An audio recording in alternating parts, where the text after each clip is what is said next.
गांव से शहरी बहू के लिए पति की कीमत। लड़की तो वाकई बहुत सुंदर है, बिल्कुल हमारे बेटे रमन की बराबरी की है। हाँ बिमला, लड़की पढ़ी लिखी भी है। हमारा बेटा शहर में अच्छी जॉब करता है, उसके लिए ऐसी ही मॉडर्न लड़की चाहिए थी। Thank you uncle aunty, Raman भी काफी हैंडसम है। तो फिर हमारी तरफ से रिश्ता पक्का समझो, हम बहुत जल्द धूमधाम से शादी करेंगे। विमला और मुकेश अपने शहर में जॉब करने वाले बेटे रमन के लिए प्रियंका को देखने आए होते हैं। जहां प्रियंका उन्हें पहली ही नजर में पसंद आ जाती है तो वो रिश्ता पक्का करके चले जाते हैं। वहीं उनके जाते ही प्रियंका और उसकी सहेली सुषमा दोनों अपने कमरे में आकर, वाह प्रियंका, लड़का तो बहुत अमीर है, तेरी तो किस्मत खुल गई यार। देखा सुषमा, मैं तो पहले ही कहती थी कि मैं बहुत अमीर घर में शादी करूंगी। अब मैं शादी की बात खूब घूमूंगी और फुल मजे करूंगी। हाँ यार, रमन की सैलरी भी बहुत तगड़ी है, तेरे सारे शौक पूरे हो जाएंगे। बिल्कुल ऐश की जिंदगी होगी मेरी। मुझे तो बस अब जल्दी से शादी का इंतजार है, जल्दी से शादी हो जाए मेरी अब बस। ऐसे ही कुछ दिनों में प्रियंका और रमन की शादी बहुत धूमधाम से हो जाती है और प्रियंका अपने अमीर ससुराल में आ जाती है। और फिर अगले दिन सुबह के 10 बजे विमला और मुकेश लिविंग रूम में बैठे होते हैं।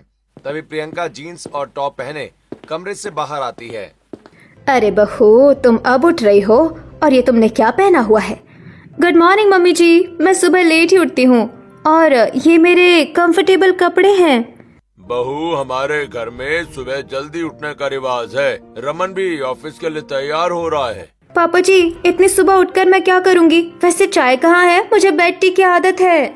चाय खुद बनानी पड़ेगी बहू, हमारे घर में कोई नौकर नहीं है, हम खुद ही सब काम करते हैं।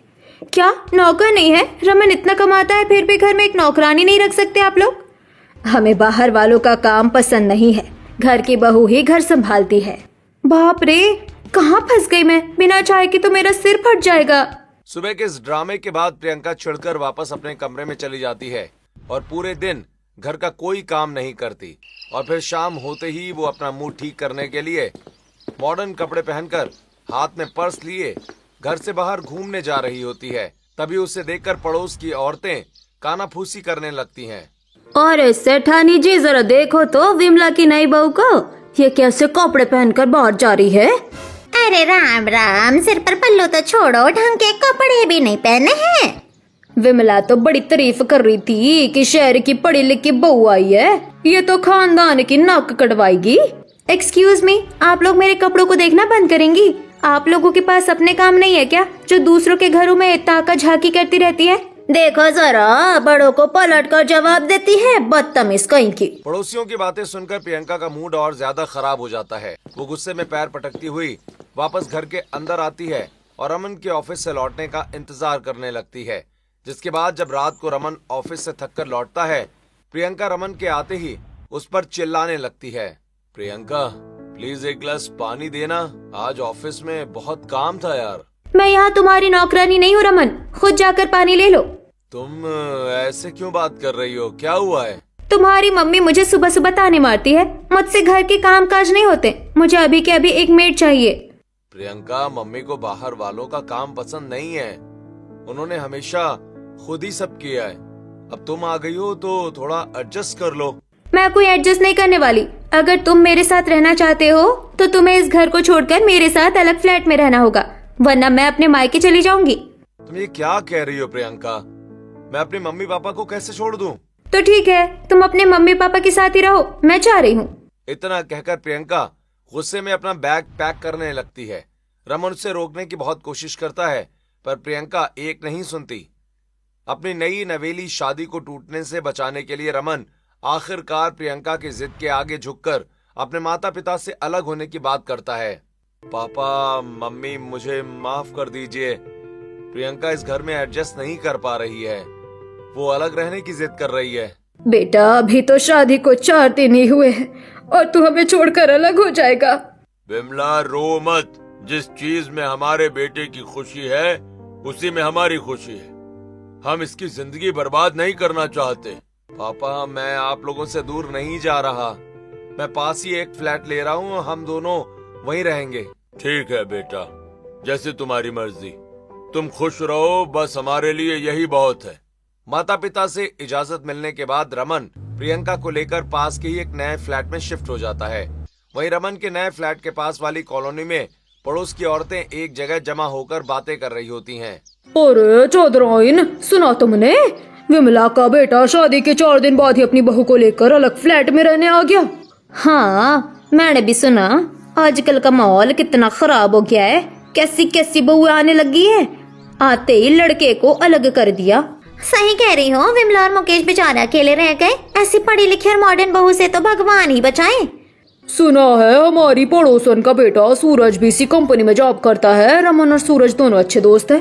हाँ, पर सूरज के माता पिता ममता और राकेश बहुत समझदार हैं। वो अपने बेटे के लिए ऐसी शहर की लड़की कभी नहीं लाएंगे। वहीं रमन के अलग होने की खबर सुनकर सूरज के माता पिता अपने बेटे की शादी के लिए पुरानी सोच और संस्कारों वाली गांव की लड़की लाने का फैसला करते हैं। राकेश जी, आपने सुना पड़ोस में विमला का बेटा अपनी मॉडर्न बहू के चक्कर में माता पिता से अलग हो गया। हाँ ममता, आजकल की पढ़ी लिखी लड़कियों का कोई भरोसा नहीं। हमें हमारे सूरज के लिए ऐसी लड़की बिल्कुल नहीं चाहिए। मम्मी पापा, आप लोग चिंता मत करो। औरतों का तो काम ही है घर संभालना, और मैं तो घर संभालने वाली से ही शादी करूंगा। बेटा, मेरा राजा बेटा, हम तेरे लिए गांव से एक सुंदर और संस्कारी लड़की लेकर आएंगे जो हमारे घर को संभाल सके। हाँ, मैंने एक लड़की देखी है, राधा। हाँ, बड़ी ही संस्कारी है। उसके माता पिता बहुत सीधे हैं। हम वही रिश्ता पक्का करते हैं। सूरज के माता पिता तुरंत गांव जाकर राधा का रिश्ता पक्का कर देते हैं, जिसके बाद दोनों परिवारों की रजामंदी से बहुत जल्द शादी का दिन तय हो जाता है और सूरज बारात लेकर राधा के गांव पहुंचता है। वहीं शादी वाले दिन राधा के माता पिता विदाई से पहले अपनी बेटी को ससुराल के नियम और संस्कार बता रहे होते हैं। राधा बेटी, आज से तुम्हारा ससुराल ही तुम्हारा असली घर है। वहाँ सबकी सेवा करना। हाँ बेटी, हमेशा याद रखना कि पति परमेश्वर होता है। उसके हर सुख दुख में उनका साथ देना और कभी जुबान मत चलाना। जी पापा जी, मम्मी, मैं आपकी हर बात का ध्यान रखूंगी। मेरे लिए पति ही सब कुछ होंगे। मैं कभी आपको शिकायत का मौका नहीं दूंगी। ऐसे ही शादी होने के बाद राधा विदा होकर अपने ससुराल आ जाती है और अगले दिन सुबह जल्दी उठकर नहा धोकर श्रृंगार करके रसोई संभालने लगती है। वहीं दूसरी तरफ प्रियंका के फ्लैट में अभी तक वो आराम से सो रही होती है। अरे वाह बहू, तुम इतनी सुबह उठ भी गई और रसोई में चाय नाश्ता भी तैयार कर दिया। जी मम्मी जी, सुबह उठकर पूजा पाठ करना और सबके लिए चाय नाश्ता बनाना तो मेरा फर्ज है। तभी सूरज कमरे से बाहर आता है। वहीं राधा तुरंत झुककर उसके पैर छूती है और मुस्कुराकर चाय का कप उसकी तरफ बढ़ाती है। जी, आपके लिए चाय। सूरज राधा के हाथों से चाय का कप लेकर जैसे ही एक घुट पीता है तो उसे तुरंत फर्श पर थूक देता है। थू, ये क्या बकवास चाय बनाई है? इसमें चीनी का तो अता पता ही नहीं है। सॉरी जी, मैं आगे से ध्यान रखूंगी। भगवान जाने कैसे गांव की गवार है, एक चाय भी ढंग की नहीं बनती। इतना कहकर सूरज अपनी चाय का कप डाइनिंग टेबल पर ही पटक देता है। सूरज, ये क्या तरीका है अपनी पत्नी से बात करने का? अभी वो नई नई आई है। कोई बात नहीं राकेश जी, लड़का है, ऑफिस की टेंशन होगी। बहुत उदास मत हो। मुझे देर हो रही है, मैं ऑफिस निकल रहा हूँ। सूरज गुस्से में ऑफिस के लिए निकल जाता है। वहीं उसके जाने के बाद कोई बात नहीं मम्मी जी, वो मेरे पति हैं, उनका गुस्सा होना भी उनका हक है।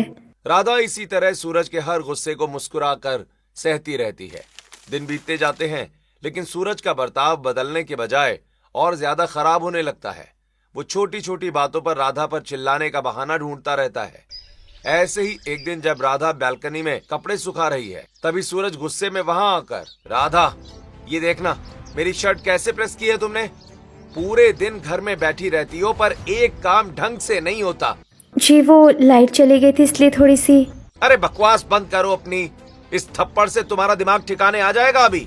इतना कहकर सूरज राधा को एक थप्पड़ मारकर गुस्से में वहां से चला जाता है। वहीं राधा रोते हुए अपना गाल पकड़ लेती है। नीचे गली में खड़ी पंडिताइन और चौधराइन ये सब देख लेती हैं। अरे चौधराइन, देखा तुमने, बेचारी राधा पूरा दिन घर का काम करती है फिर भी सूरज उसकी कदर नहीं करता और हाथ उठा दिया। हाँ, एक तरफ विमला की वो मॉडर्न वो प्रियंका है जो आते ही लड़के को लेकर अलग हो गई और राज कर रही है, और एक तरफ ये बेचारी सीधी सादी लड़की है। ऐसे ही वक्त बीतता है और उसी दिन शाम के समय रमन थका हुआ ऑफिस से अपने घर आता है, जहां प्रियंका सोफे पर बैठे फोन चला रही होती है। प्रियंका, बहुत तेज प्यास लगी है यार, प्लीज एक गिलास पानी दे दो। देखो रमन, मैं तुम्हारी कोई काम वाली नौकरानी नहीं हूँ। खुद जाओ और किचन से पानी ले लो। तुम एक गिलास पानी भी नहीं दे सकती? और ये घर में खाना क्यों नहीं बना? अरे, मैं तो अपने फ्रेंड्स के साथ बाहर डिनर करने गई थी, मैंने तो खा लिया। तुम अपने लिए बाहर से कुछ ऑर्डर कर लो। क्या जिंदगी बन गई है मेरी शादी के बाद। मैंने इसके लिए अपने मम्मी पापा को छोड़ दिया, पर इसे मेरी कोई फिक्र ही नहीं है। रमन उस रात भूखा ही सो जाता है, जिसके बाद से दोनों के बीच बातचीत पूरी तरह बंद हो जाती है। ऐसे ही पूरा हफ्ता बीत जाता है और संडे की सुबह रमन को अगले दिन के लिए तैयार कपड़े चाहिए होते हैं, लेकिन वॉशिंग मशीन में कपड़े वैसे ही पड़े होते हैं। प्रियंका, मेरे ऑफिस के कपड़े कहाँ हैं? तुमने अभी तक धोए नहीं है क्या? मैंने नहीं धोए कपड़े। क्या तुम खुद वॉशिंग मशीन में अपने कपड़े भी नहीं धो सकते? सारा काम मैं ही करूँ क्या? यार, तुम पूरा दिन घर में रहकर मेरे कपड़े भी नहीं धो सकती, हद है यार। ज्यादा कपड़े धुलवाने का शौक है ना, तो घर में एक मेड रख लो। मुझसे नहीं होते ये फालतू के काम। चलो एक काम वाली ही रख लेता हूँ। पूरे दिन घर में रहती है तो चिड़चिड़ा जाती है। मेड आ जाएगी तो शायद ये खुश रहेगी और थोड़ा मुझे भी टाइम देगी। एक तरफ जहाँ रमन अपनी मॉडर्न पत्नी प्रियंका को खुश करने के लिए घर में काम वाली रखने की सोच रहा होता है, तो वहीं दूसरी तरफ राधा ने अपने पति सूरज की लंबी उम्र के लिए व्रत रखा होता है, जिस वजह से ममता ने सूरज को ऑफिस से जल्दी घर आने को कहा होता है। वहीं सूरज चिढ़ता हुआ घर आता है। सूरज बेटा, बहू ने सुबह से बूंद भर पानी नहीं पिया है, तेरे लिए व्रत रखा है उसने। जा, उसे अपने हाथ से कुछ खिला दे। क्या इसके हाथ टूट गए हैं जो मैं इसे खाना खिलाऊं? जी, आप इतना गुस्सा क्यों कर रहे हैं? पूरा दिन घर में पड़ी पड़ी नाटक करती रहती है। पहले ही ऑफिस के काम से परेशान हूँ मैं, और यहाँ आते ही ये नया कलेश। सूरज, ये बदतमीजी की हद है। वो तेरी पत्नी है। कोई बात नहीं पापा जी, वो जल्दी ऑफिस गए थे ना, इसलिए चिढ़ गए होंगे। मैं खाना समेट लेती हूँ। जिसके बाद अगले दिन दोपहर के वक्त सूरज के बर्ताव से परेशान राधा रोते हुए अपनी माँ सुनीता को फोन करती है। हेलो माँ, मुझे आप लोगों की बहुत याद आ रही है। यहाँ सब बहुत। क्या हुआ राधा, तुम रो क्यों रही हो? सब ठीक तो है ना? तुम्हारे पति कुछ कहते हैं क्या? मम्मी, वो बहुत गुस्सा करते हैं। आज तो उन्होंने मुझ पर हाथ पे उठा दिया। बेटी धीरज रखो, अब वही तुम्हारा घर है, पति परमेश्वर होता है। पुराने जमाने में भी औरतों ने बहुत कुछ सहा है। तुम जुबान मत चलाना, सब ठीक हो जाएगा। हम तुमसे मिलने आ रहे हैं। राधा के घर वाले उसे तसल्ली देकर फोन काट देते हैं और अगले दिन राधा के माता पिता सुनीता और अनिल उससे मिलने आए होते हैं। तभी सूरज ऑफिस से लौटता है और उन्हें देखकर चिढ़ जाता है और वहीं उनके सामने ही बदतमीजी शुरू कर देता है। अरे, आप लोग यहाँ क्यों आ गए? अपनी इस गंवार बेटी को विदा तो कर दिया, पर ढंग का कोई काम नहीं सिखाया आपने। दामाद जी, ये आप क्या कह रहे हैं? हमारी बेटी में क्या कमी है? अरे, कमी ही कमी है। पूरे दिन घर में पड़ी रहती है, फिर भी इससे कोई काम ढंग से नहीं होता। ले जाइए इसे अपने साथ। बेटी, तू अपना ध्यान रखना, हम चलते हैं। जी, आपने मेरे माता पिता का अपमान क्यों किया? उनकी क्या गलती थी? ए, चुप रहो तुम। ज्यादा बोलोगी तो तुम्हारा भी यही हाल करूंगा। सूरज की इस धमकी के बाद सभी चुपचाप जाकर सो जाते हैं, लेकिन इस घर में ना तो सूरज का गुस्सा कम होता है और ना ही रोज रोज का ये ड्रामा थमता है। ऐसे ही हर रोज सूरज के घर से लड़ाई झगड़े और चीजें फेंकने की आवाजें आती रहती हैं। वहीं पड़ोसी बाहर खड़े होकर सब सुनते हैं। राधा, मेरी चाय अभी तक नहीं बनी क्या? ऑफिस के लिए लेट हो रहा हूँ। जी, बस ला रही हूँ, दूध उबल रहा था, ये लीजिए। इतनी गर्म चाय, मेरा मुंह जलाना चाहती हो क्या? जी, मेरा पैर। इतना कहते ही सूरज गुस्से में लंच बॉक्स उठाकर राधा के पैर पर दे मारता है और चला जाता है। बाहर गली में सब्जी खरीद रही पंडिताइन और चौधराइन राधा के चिल्लाने की आवाज सुन लेती हैं। तभी राधा लंगड़ाते हुए बाहर सब्जी लेने आती है। भाभी जी, ये आपके हाथ और पैर पर इतने निशान कैसे पड़ गए? चोट लगी है क्या? अरे मुन्ना, क्या पूछता है? सबको पता है इसका पति इसे रोज मारता पीटता है। आवाजें बाहर तक आती है। पंडिताइन जी, आप मेरे घर के मामलों में मत बोलिए। वो मेरे पति है, हमारा आपसी मामला है। आप उनके बारे में कुछ गलत नहीं कह सकती। एक तरफ जहां पूरे मोहल्ले में राधा के सीधेपन और सूरज के गुस्से की चर्चा हो रही होती है, वहीं दूसरी तरफ दोपहर में ऑफिस के लंच टाइम में सूरज और रमन करण और रोहित के साथ बैठे होते हैं। एक तरफ ऑफिस में लंच के समय सूरज अपनी संस्कारी बीवी के हाथ का बना स्वादिष्ट खाना खा रहा है। जबकि रमन बेचारा कैंटीन का खाना खा रहा है। अरे वाह सूरज, आज लंच में क्या मस्त पनीर की सब्जी लाया है यार। तेरी बीवी रोज नए नए पकवान बनाकर देती है भाई, तू तो बहुत लकी है। हाँ भाई, भाभी के हाथ के खाने का कोई जवाब नहीं। इतनी सेवा करने वाली बीवी नसीब वालों को ही मिलती है। हाँ अरे भाई, औरतों का काम ही क्या है घर में? खाना बनाना और सेवा करना। अगर वो भी ढंग से ना करे तो क्या फायदा। मैं तो अपनी बीवी को पैरों की जूती बनाकर रखता हूँ, तभी लाइन पर रहती है। एक इसकी बीवी है जो रोज टाइम पर इतना अच्छा लंच पैक करके देती है, और एक मेरी बीवी प्रियंका है जिसके लिए मैंने अपने मम्मी पापा को छोड़ दिया, पर वो मुझे एक गिलास पानी तक नहीं पूछती। रोज भूखे पेट ऑफिस आना पड़ता है। रमन, तू आज फिर कैंटीन का खाना खा रहा है? तेरी नई नई शादी हुई है ना, भाभी खाना नहीं बनाती क्या? शादी से पहले तो तू रोज घर का लंच लाता था भाई, अब क्या हुआ? नहीं भाई, ऐसी कोई बात नहीं है, बस आज सुबह थोड़ा टाइम नहीं मिला। ऐसे ही दिन बीतता है और अगले दिन सुबह सूरज जल्दबाजी में बाथरूम में नहाने गया होता है, जहां राधा सूरज को कपड़े देने बाथरूम की तरफ जा रही होती है। तभी फर्श पर पानी होने की वजह से सूरज का पैर अचानक फिसलता है और वो गिरते गिरते बचता है। जी आपके कपड़े संभाल कर फर्श पर पानी, मुझे माफ कर दीजिए जी। अरे अक्ल की अंधी, पूरे दिन घर में पड़ी रहती है, तुझसे एक बाथरूम भी साफ नहीं होता। अभी मैं फिसल जाता तो। इतना कहते ही सूरज राधा को धक्का मार देता है और राधा दीवार से टकराकर फर्श पर गिर पड़ती है। उसके सिर और हाथ पर गहरी चोट आ जाती है। अब रोना धोना बंद करो अपना, दिमाग खराब कर दिया सुबह सुबह तुमने मेरा। अरे बहू, ये क्या किया इसने? कितनी चोट लग गई तुझे? कोई बात नहीं मम्मी जी, वो फिसल गए थे ना, इसलिए गुस्से में थे। आप चिंता मत कीजिए, मैं ठीक हूँ। जिसकी थोड़ी देर के बाद दूध वाला दूध देने के लिए आता है और राधा के सिर पर लगी चोट देखकर हैरान रह जाता है। अरे भाभी जी, आपके सिर पर ये बड़ी सी चोट कैसे लग गई? अरे कुछ नहीं छोटू भैया, वो सुबह जरा पैर फिसल गया था फर्श पर, बस वही चोट लग गई। देखा सेठानी जी, पैर नहीं फिसला। सुबह इसके घर से चिल्लाने की आवाज आ रही थी, पति ने मारा है पर छुपा रही है। एक तरफ सूरज अपनी संस्कारी पत्नी की कोई कद्र नहीं करता, तो वहीं दूसरी तरफ प्रियंका अपनी किटी पार्टीज और फ्रेंड्स के साथ घूमने के लिए रमन को जबरदस्ती शॉपिंग पर लाई होती है, जहां वो बेहद महंगी ड्रेसेस पसंद कर रही होती है। Raman, look at this dress. ये डायमंड वर्क वाली ड्रेस कितनी प्यारी है ना। कल मेरी फ्रेंड्स के साथ पार्टी है, मैं यही पहनूंगी। प्रियंका, पर इसकी कीमत तो देखो। इस महीने ऑलरेडी बहुत खर्चे हो चुके हैं, थोड़ा बजट खराब चल रहा है हमारा। बजट खराब है? तुम्हारी सैलरी जाती कहाँ है? एक अच्छी ड्रेस भी नहीं दिला सकते तो शादी क्यों की मुझसे? क्या हुआ मैडम, कोई प्रॉब्लम है क्या? तुम एक नंबर के कंजूस आदमी हो, सबके सामने तमाशा बना दिया मेरा। मुझे नहीं करनी तुम्हारे साथ शॉपिंग। प्रियंका बैग्स वहीं फेंककर गुस्से में मॉल से बाहर चली जाती है। हे भगवान, सब लोग देख रहे हैं, कितनी इंसल्ट कर दी इसने मेरी। रमन उदास होकर उसके पीछे पीछे घर आ जाता है। वहीं प्रियंका मुंह फुलाकर बेड पर बैठ जाती है, जहां रमन उसे मनाने की कोशिश करता है। देखो प्रियंका, प्लीज मान जाओ ना, मैं तो बस इस महीने के बजट की बात कर रहा था। मुझसे बात मत करो रमन, तुम्हारी हिम्मत कैसे मुझे टोकने की? जब तक तुम मुझे वो ड्रेस और जो मेरी सहेली के पति ने उसे बर्थडे पर नई कार दी है वैसी कार नहीं दिलाते, मैं तुमसे बात नहीं करूंगी। प्रियंका, कार के लिए इतने पैसे एकदम से कहां से आएंगे?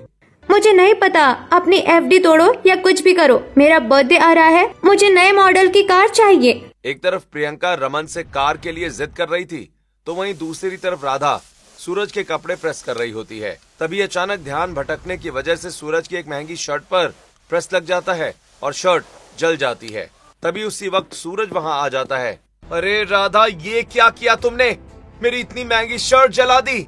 जी वो मुझसे गलती से, मैं अभी दूसरी शर्ट। गलती से? हाँ, रुको, आज तुम्हारी इस गलती का इलाज ही कर देता हूँ मैं। इतना कहकर सूरज राधा का हाथ जबरदस्ती पकड़कर गरम प्रेस के नीचे रख देता है। जी छोड़िए, मेरा हाथ जल रहा है। अरे काम की ना काज की, 2.5 सेर अनाज की, पूरे दिन घर में पड़ी पड़ी रोटियां तोड़ती है, एक कपड़ा भी ढंग से प्रेस नहीं होता तुझसे। तेरे माँ बाप ने कुछ सिखाया नहीं क्या? सूरज गुस्से में बाहर चला जाता है। राधा रोते हुए अपने जले हुए हाथ को पकड़कर फर्श पर बैठ जाती है। वहीं प्रियंका को खुश करने और घर का क्लेश मिटाने के लिए रमन सारी एफडी तोड़कर एक नई मॉडल की कार खरीद लेता है। हे प्रियंका, अपनी आंखें बंद करो।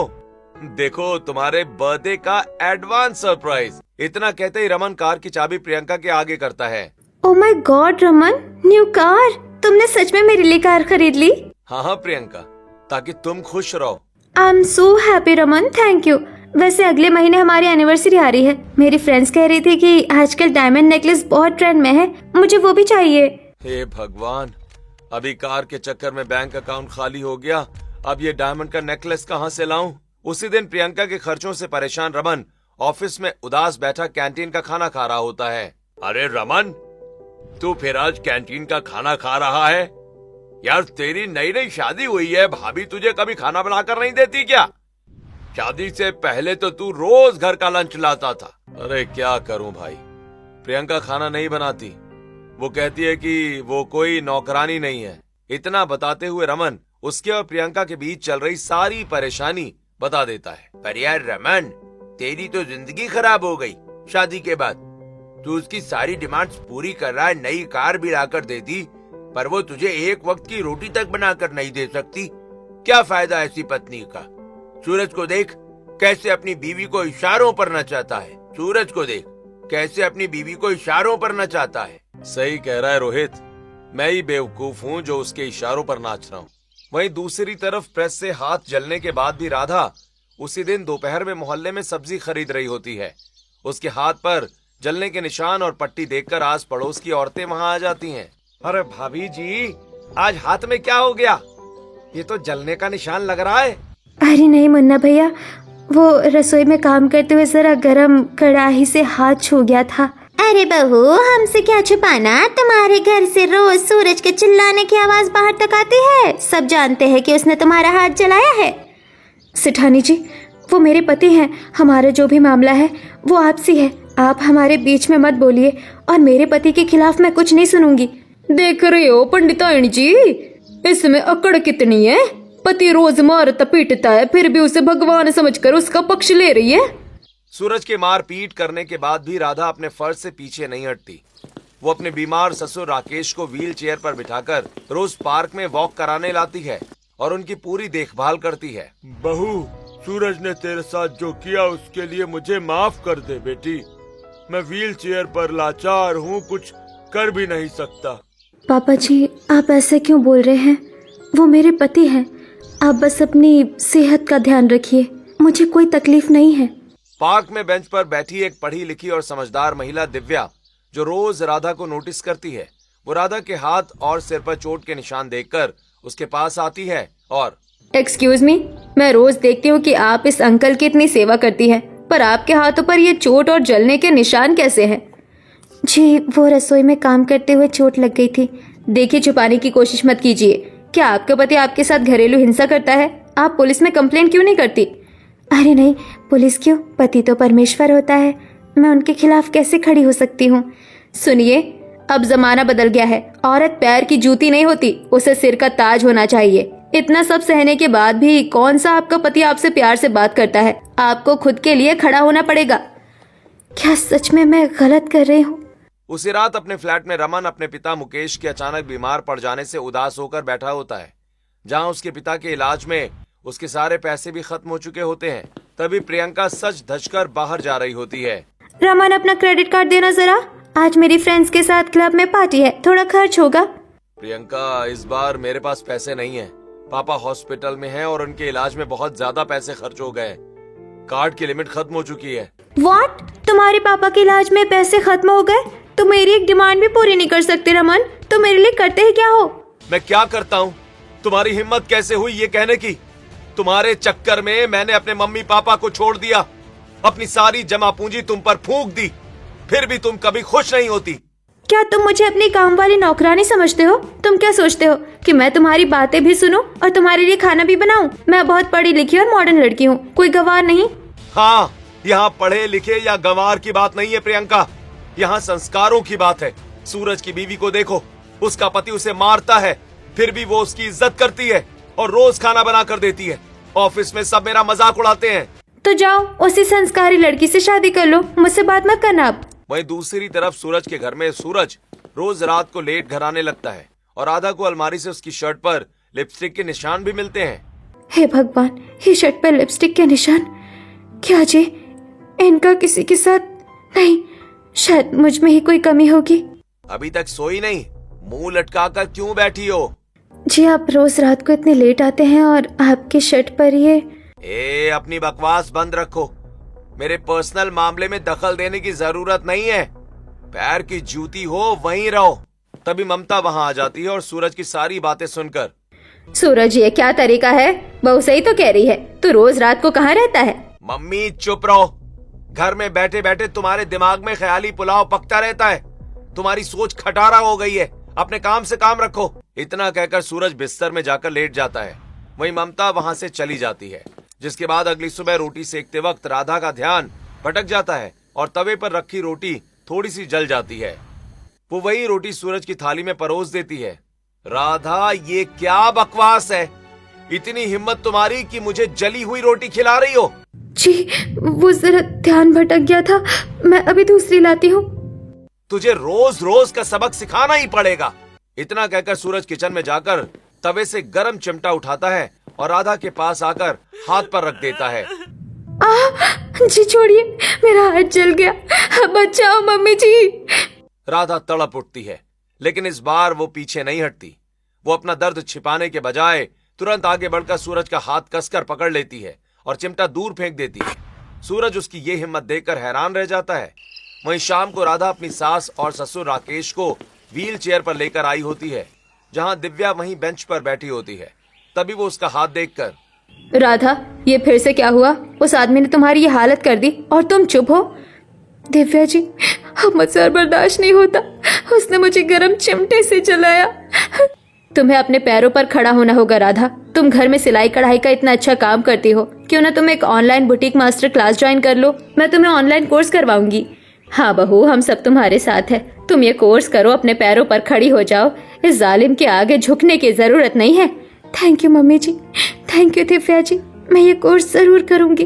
धीरे धीरे समय गुजरता है और 2 महीने के बाद बुटीक कोर्स पूरा करने के बाद राधा ने साड़ी की जगह एक सिंपल और ग्रेसफुल सूट पहना होता है। वहीं वो कोर्ट में डिवोर्स पेपर बनवाकर घर आती है। राधा, एक गिलास पानी लाना जरा। और ये तुमने क्या हुलिया बना रखा है? तुम्हारी चूड़ियां और सिंदूर कहाँ हैं? पानी पीना है तो खुद जाकर ले लो, मैं तुम्हारी नौकरानी नहीं हूँ। तुम्हारी ये हिम्मत! शक्ल और कपड़े बदलने से तुम्हारी औकात नहीं बदल जाएगी, कमार कहीं की। औकात तो अब तुम्हारी बदलेगी सूरज। ये लो डिवोर्स पेपर्स, मैं ये घर छोड़कर जा रही हूँ। राधा अपने ससुर और सास के पैर छूकर आशीर्वाद लेती है। वहीं ममता और राकेश उसे खुशी खुशी विदा करते हैं, जिसके बाद राधा पास ही के एक मोहल्ले में फ्लैट लेकर अपना खुद का बुटीक खोल लेती है। वहीं दूसरी तरफ रमन और प्रियंका के बीच फिर से जोरदार बहस हो रही होती है। प्रियंका एक बार फिर रमन को घर छोड़कर जाने की धमकी देती है, लेकिन इस बार रमन का सब्र टूट जाता है। रमन, अगर तुम मेरी डिमांड्स पूरी नहीं कर सकते तो मैं ये घर छोड़कर जा रही हूँ। रोज रोज का ये ड्रामा मुझसे बर्दाश्त नहीं होता। ठीक है प्रियंका, तुम जा सकती हो। मैं भी इस रोज रोज के कलेश से तंग आ चुका हूँ। तुम सिर्फ अपने बारे में सोचती हो, मेरे या मेरे परिवार के बारे में नहीं। क्या तुम मुझे रोकोगे नहीं? बिल्कुल नहीं। तुम इस फ्लैट में अकेली रहो, मैं जा रहा हूँ। रमन अलमारी से बैग निकालकर अपने कपड़े पैक करता है और खुद ही घर से बाहर निकल जाता है। वहीं अगले दिन ऑफिस में सूरज अकेला बैठा होता है। तभी उसके दोस्त करण और सुमित उसके पास आकर बैठते हैं। अरे सूरज, आज लंच नहीं लाया? अरे ये तेरे कपड़े इतने सिकुड़े हुए क्यों हैं भाई? प्रेस नहीं किए क्या? क्यों भाई, अपनी बीवी को पैरों की जुत्ती बनाकर रखता था ना, अब देख किसने किसको जुत्ती बना दिया। भाई, राधा घर छोड़कर चली गई है। माँ ने भी मेरे काम करने से मना कर दिया। ना ऑफिस के लिए कपड़े मिलते हैं, ना खाना। घर पूरा बिखर गया है। भाई देख, जब तक वो थी तूने उसकी कदर नहीं की, रोज मारता पीटता था। सो आप भुगतो। मुझे सच में अपनी गलती का एहसास हो गया यार। मैंने राधा के साथ बहुत गलत किया। एक तरफ राधा के जाने से सूरज का हाल बेहाल था, वहीं रमन पिछले कुछ दिनों से गायब होता है और उसने प्रियंका को डिवोर्स पेपर्स भिजवा दिए होते हैं। वहीं प्रियंका अकेली रह जाती है और उसके पैसे भी खत्म हो जाते हैं। सुषमा, रमन सच में मुझे छोड़कर गायब हो गया। ये डिवोर्स पेपर्स, अब मेरा क्या होगा? प्रियंका, तूने बहुत ज्यादा जिद की यार। रमन बेचारा कब तक सहता? अब तेरे पास घर चलाने के पैसे भी नहीं है। हाँ सुषमा, मुझे अपनी गलती समझ में आ रही है। मैंने कभी रमन की वैल्यू नहीं समझी। मेरे पास कोई टैलेंट भी नहीं है कि मैं खुद कमा सकूं। मुझे रमन के पास जाना होगा। वहीं दूसरी तरफ राधा का ऑनलाइन और ऑफलाइन बुटीक बहुत अच्छा चल रहा होता है। वो अब आत्मनिर्भर बन चुकी थी। ऐसे ही कुछ दिनों के बाद सूरज को अपनी गलती का एहसास हो जाता है और सूरज हाथ जोड़कर बुटीक के अंदर आ जाता है। राधा, मुझे माफ कर दो प्लीज। मैं तुम्हारे पैर पकड़ता हूँ, मुझसे बहुत बड़ी गलती हो गई। सूरज जी, अब मैं वो पुरानी गवार राधा नहीं हूँ जिसे आप पैरों की जूती समझते थे। मैं अपने पैरों पर खड़ी हूँ। मुझे पता है राधा, तुमने मुझे और मेरे माता पिता को बहुत संभाला, पर मैंने तुम्हें सिर्फ दर्द दिया। प्लीज एक बार घर वापस आ जाओ। मैं तुम्हें हमेशा अपने सिर का ताज बनाकर रखूंगा। बहू, इसने अपनी गलती मान ली है। इसे एक आखिरी मौका दे दे।